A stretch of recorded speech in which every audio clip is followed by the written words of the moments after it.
Hello friends, कैसे हैं आप सभी लोग। आशा करता हूं कि आप लोग बहुत अच्छे होंगे।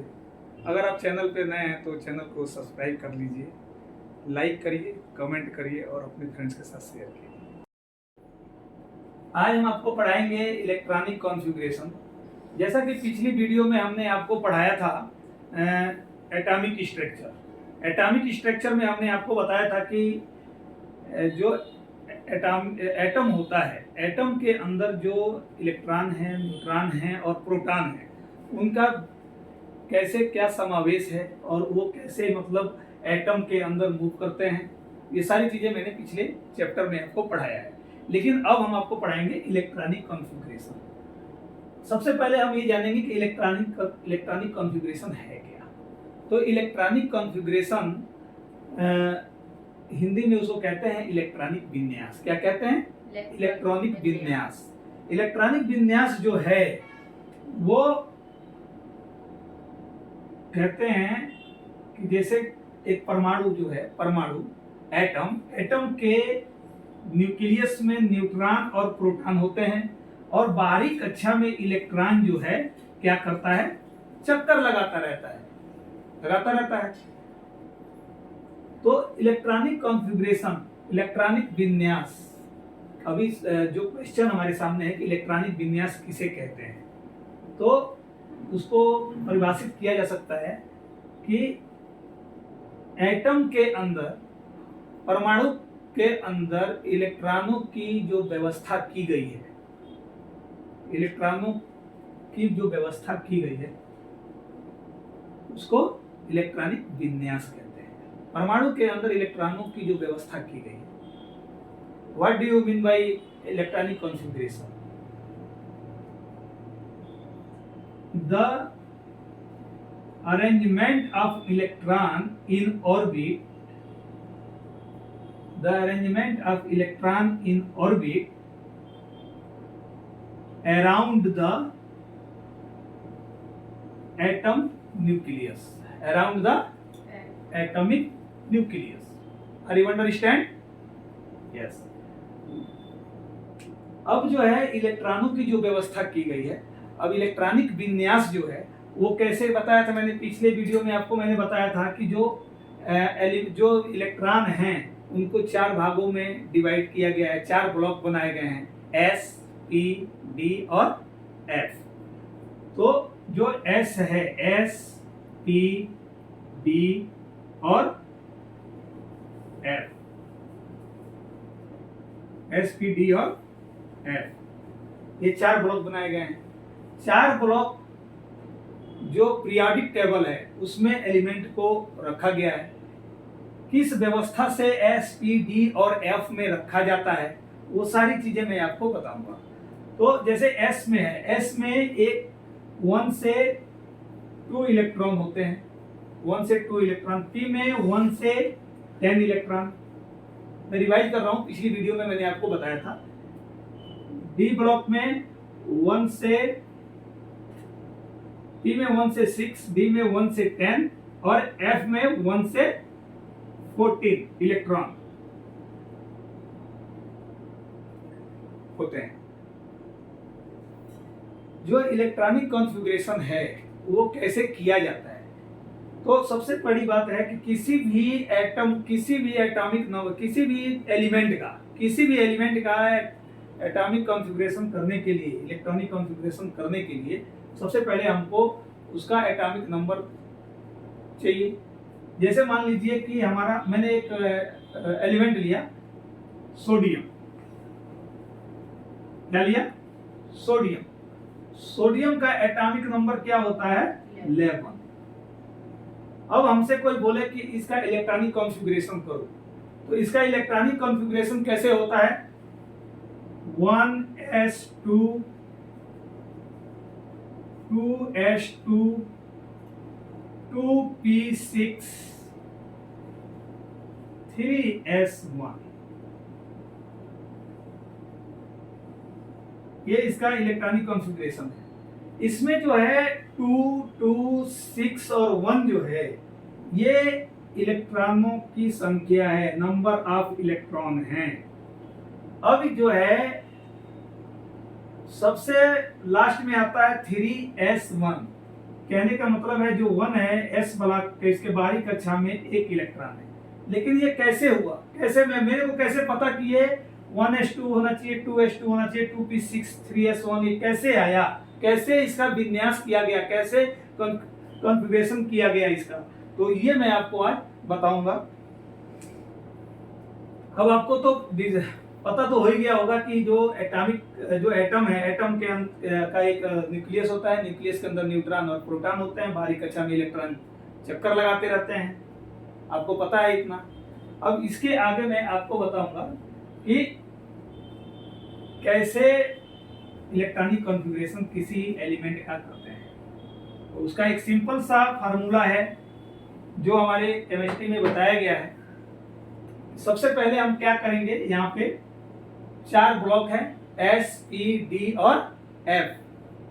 S, P, D और F। हमको ये भी पता है कि S ब्लॉक में 1 से 2 इलेक्ट्रॉन होते हैं, P ब्लॉक में 1 से 6 इलेक्ट्रॉन होते हैं, D ब्लॉक में 1 से 10 इलेक्ट्रॉन होते हैं और F ब्लॉक में 1 से 14 इलेक्ट्रॉन होते हैं। ये हमें पता है। अब इसका इलेक्ट्रॉनिक, किसी भी एलिमेंट का इलेक्ट्रॉनिक कॉन्फ़िगरेशन कैसे करते हैं वो मैं आज आपको बताऊं। सबसे पहले हम क्या करेंगे, इलेक्ट्रॉनिक कॉन्फ़िगरेशन सीखने का सबसे आसान तरीका है कि यहाँ पे 1s लिखेंगे, 2s, 3s, 4s, 5s, 6s, 7s, उसके बाद 3p, 4p, 5p, 6p, 7p, 8p।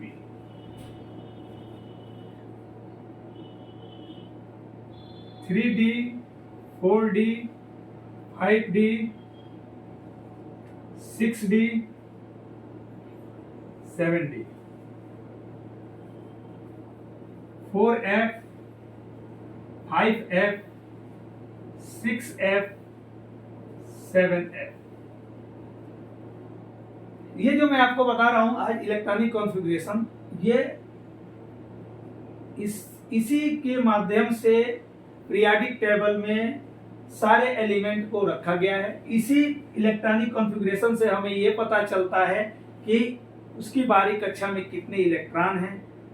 इसी की मदद से हमें यह पता चलता है कि उसके बाहरी कक्षा में कितने इलेक्ट्रॉन हैं और आगे चल करके किसी भी एलिमेंट के साथ जब अभिक्रिया होती है तो वो एलिमेंट का ही आदान प्रदान होता है।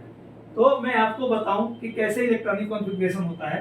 तो सबसे पहले क्या है कि कोई एलिमेंट है, जैसे हम सोडियम, मान लीजिए कि सोडियम जैसे 11 है, उसका एटॉमिक नंबर क्या है, 11 है, 11। तो सबसे पहले कोई एलिमेंट जब चलता है भरने के लिए, जब इलेक्ट्रॉन भरा जाता है तो सबसे पहले 1s में भरेंगे, 1s के बाद फिर ये जाएगा 2s में, 2s के बाद जाएगा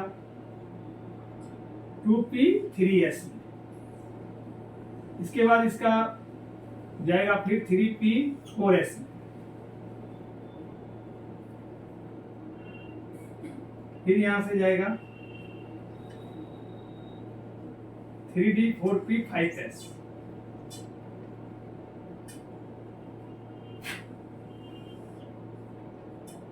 फिर इसके बाद इलेक्ट्रॉन जो है, इलेक्ट्रॉनों की जो भरने की वो है। अब जैसे किसी भी इलेक्ट्रॉन का जब इलेक्ट्रॉनिक विन्यास हम करेंगे, जैसे मान लीजिए कि हमने सोडियम का किया, अभी आपके सामने सोडियम का एटॉमिक नंबर कितना है, 11 है। अब इसका 11 में इलेक्ट्रॉन जो भरेगा वो सबसे पहले किस में जाएगा, 1s में। तो यहाँ पे इलेक्ट्रॉनिक कॉन्फ़िगरेशन जो हम करेंगे 1s, और आपको ये पता है कि s में कितने से कितने इलेक्ट्रॉन रह सकते हैं, तो 1 से 2 इलेक्ट्रॉन। तो यहाँ पर 11 है तो 2 यहाँ पे भर दीजिए, 2 कितना रह गया, यहाँ पे 11 में से 2 गया, 9 इलेक्ट्रॉन और जाएंगे। फिर यहाँ से ये इलेक्ट्रॉन दूसरी बार में 2s में आएगा, 2s में भी कितने 2 में भी 2 ही इलेक्ट्रॉन रहेंगे, s में 2 से इलेक्ट्रॉन से ज्यादा नहीं हो सकते हैं। फिर उसके बाद कितना इलेक्ट्रॉन यहाँ पे बच गया, 4 निकाल दीजिए 11 में से, तो कितना बचेगा 7 इलेक्ट्रॉन। 7 इलेक्ट्रॉन के बाद वो फिर से यहाँ से जाएगा तो फिर 2p में आएगा। 2p में हमारे 1 से 6 इलेक्ट्रॉन होते हैं तो 2p6 हो जाएगा। अब बचेगा 1 इलेक्ट्रॉन।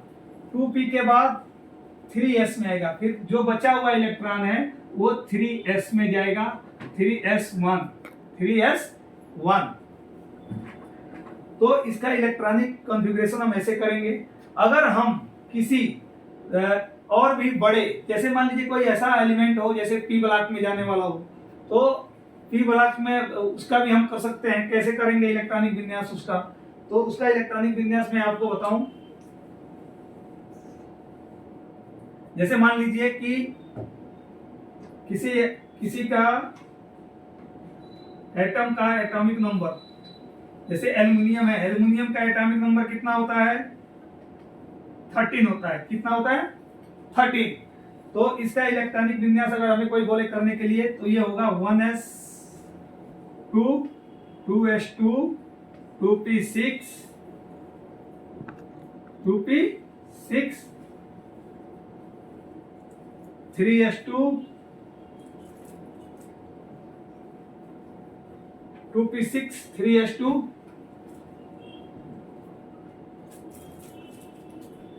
3s2 के बाद 3p1 में जाएगा। किस में जाएगा 3p1 में। 1s 2s के बाद 2p6 3s2 फिर 3p1। यानी कि एल्युमिनियम के जो एटम है उसके बाहरी कक्षा में 1 इलेक्ट्रॉन है और इसकी बाहरी कक्षा में सोडियम के बाहरी कक्षा में s ब्लॉक में 1 इलेक्ट्रॉन है। तो इसी को बोला जाता है कि अगर कोई पूछे कि सोडियम के बाहरी कक्षा में कितने इलेक्ट्रॉन है तो 1 इलेक्ट्रॉन है। इलेक्ट्रॉनिक कॉन्फ़िगरेशन करके उसको हम बता सकते हैं। ठीक है, अब आप लोग इलेक्ट्रॉनिक कॉन्फ़िगरेशन समझ गए। अब इसके आगे हम आपको बताएंगे कि इसका रोल क्या है, इलेक्ट्रॉनिक कॉन्फ़िगरेशन का रोल क्या है। तो इलेक्ट्रॉनिक कॉन्फ़िगरेशन का जो रोल है वो बहुत बड़ा रोल है। किसी भी एलिमेंट के साथ जब क्रिया होगा तो इलेक्ट्रॉनिक कॉन्फ़िगरेशन की जरूरत होगी। इलेक्ट्रॉनिक कॉन्फ़िगरेशन में जो उसके बाहरी कक्षा में जितने इलेक्ट्रॉन होंगे उसी बेस पर रिएक्शन होता है। तो मैं आपको बताऊं कि जैसे मान लीजिए कि हाइड्रोजन है, हाइड्रोजन जो है, हाइड्रोजन का एटॉमिक नंबर कितना होता है 1 होता है। और एक नाइट्रोजन है, नाइट्रोजन का एटॉमिक नंबर कितना होता है 7 होता है और हाइड्रोजन का कितना होता है 1 होता है। अब ये दोनों अगर क्रिया करें तो क्या बनेगा और कैसे क्रिया होता है तो मैं आपको बताता हूं। जैसे मान लीजिए कि दोनों का इलेक्ट्रॉनिक विन्यास करिए आप लोग। किसका, दोनों का इलेक्ट्रॉनिक विन्यास, दोनों का इलेक्ट्रॉनिक कॉन्फ़िगरेशन करना है। कैसे करना है तो इसका अगर कोई बोले कि इसका इलेक्ट्रॉनिक कॉन्फ़िगरेशन क्या होता है तो हाइड्रोजन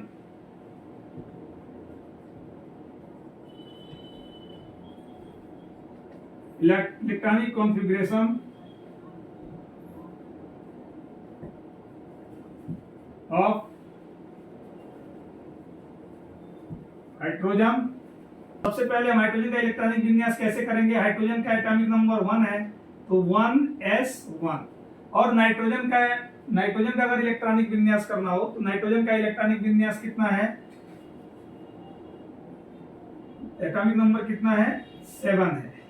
तो इसका होगा 1s1 1s2 2s2 2p3 2 2 4 और 3 7 इलेक्ट्रॉन। यहाँ पे p ब्लॉक में कितने एलिमेंट रह सकते हैं 1 से 6 एलिमेंट। p ब्लॉक में कितने रहते हैं आपको मैंने बताया था 1 से 6 एलिमेंट। लेकिन यहाँ पे 3 एलिमेंट की क्या है, 3 इलेक्ट्रॉन की क्या है कमी है। p ब्लॉक में 1 से 6 इलेक्ट्रॉन रह सकते हैं लेकिन यहाँ पर 3 इलेक्ट्रॉन की कमी है। यहाँ पर s ब्लॉक में 1 से 2 इलेक्ट्रॉन रह सकते हैं, यहाँ पर कितने इलेक्ट्रॉनों की कमी है 1 इलेक्ट्रॉन की कमी है। यानी कि केवल 1 ही इलेक्ट्रॉन है। यहाँ पे 2 इलेक्ट्रॉन रह सकते हैं, 1 इलेक्ट्रॉन है, 1 इलेक्ट्रॉन की कमी है। यहाँ पर 6 इलेक्ट्रॉन रह सकते हैं लेकिन यहाँ पर 3 इलेक्ट्रॉन है, 3 इलेक्ट्रॉन की कमी है। अब ये जो है अगर नाइट्रोजन हाइड्रोजन से क्रिया करे तो कैसे करेगा, ये मैं आपको समझा रहा हूं।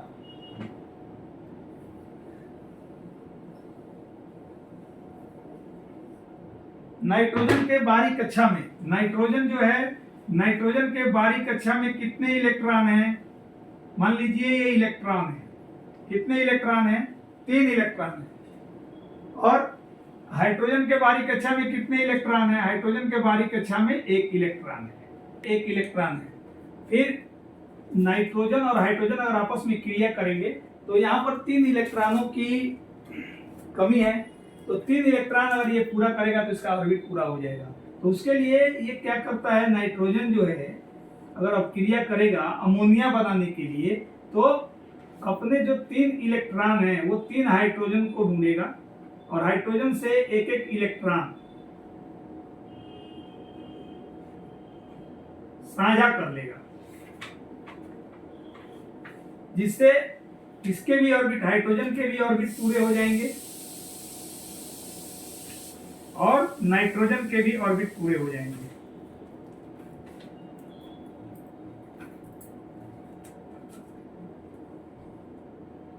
इस तरह ये बनता है NH3, जिसको हम अमोनिया बोलते हैं। क्या बोलते हैं? अमोनिया। लेकिन ये भी एक कंडीशन होता है कि हाई प्रेशर और हाई टेम्परेचर पे ही अमोनिया बन सकता है। नाइट्रोजन में 3 बारी कक्षा में 3 इलेक्ट्रॉन है तो 3 की कमी है, और हाइड्रोजन के बारी कक्षा में 1 इलेक्ट्रॉन है तो 1 की कमी है, तो वो 3 हाइड्रोजन लेकर के और 3 नाइट्रोजन जो है अपना दे करके अपना NH3 NH3 बनाता है। लेकिन ये भी एक कंडीशन है कि हाई टेम्परेचर और हाई प्रेशर पे ही अमोनिया बन सकता है। दोनों जो ये नाइट्रोजन और हाइड्रोजन डिफरेंट गैस है। नाइट्रोजन जो है एटमॉस्फेयर का सबसे ठंडा गैस माना जाता है, और हाइड्रोजन